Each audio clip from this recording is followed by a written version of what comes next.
हमारे YouTube channel पे आप सबका स्वागत है दोस्तों। राधे राधे। गाने जा रही हूँ नाच गीत। अच्छा लगेगा तो दोस्तों लाइक करना, शेयर करना, सब्सक्राइब करना, हमारे चैनल को सपोर्ट करना दोस्तों, बहुत अच्छा है।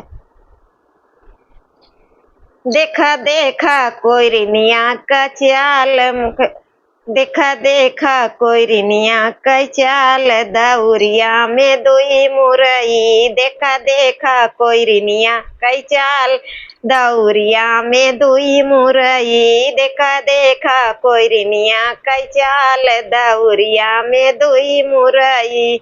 बेचताई बेचता मोरे ससुर लगे गईली, बेचताई बेचता मोरे ससुर लगे गईली, ससुर लगे गईली हो, ससुर लगे गईली। ससुर के लिए पल जाए, दौरिया में दुई मुरई। देखा देखा देखा देखा कोई रिनिया का चाल, दौरिया में दुई मुरई। देखा देखा कोई रिनिया का चाल, दौरिया में दुई मुरई। बेचताई बेचता मोरे जेठ लगे गईली, बेचताई बेचता मोरे जेठ लगे गईली में। जेठऊ के लिए पल जाए, दौरिया में दुई मुरई। अरे जेठऊ के लिए पल जाए, दौरिया में दुई मुरई। देखा देखा नाउनी, देखा देखा कोई रिनिया का चाल, दौरिया में दुई मुरई। देखा देखा कोई रिनिया का चाल, दौरिया में दुई मुरई। बेचताई बेचता मोरे देवर लगे गईली, बेचताई बेचता मोरे देवर लगे गईली ने।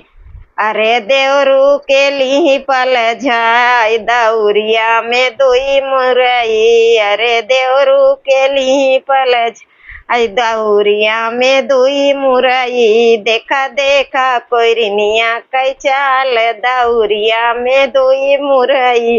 देखा देखा कोई रिनिया का चाल, दौरिया में दुई मुरई। देखा देखा कोई रिनिया का चाल, दौरिया में दुई मुरई। बेचताई बेचता मोरे ननदी लगे गईली, बेचताई बेचता मोरे ननद लगे गईली।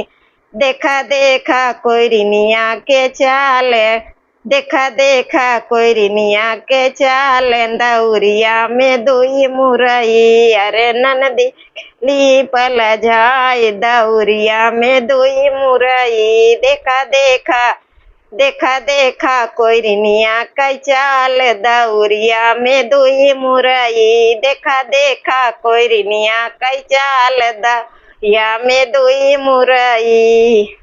फिर मिलते हैं दोस्तों अगले वीडियो में। कोई बुरा मत मानना, गाने के लिए बनाया गया है।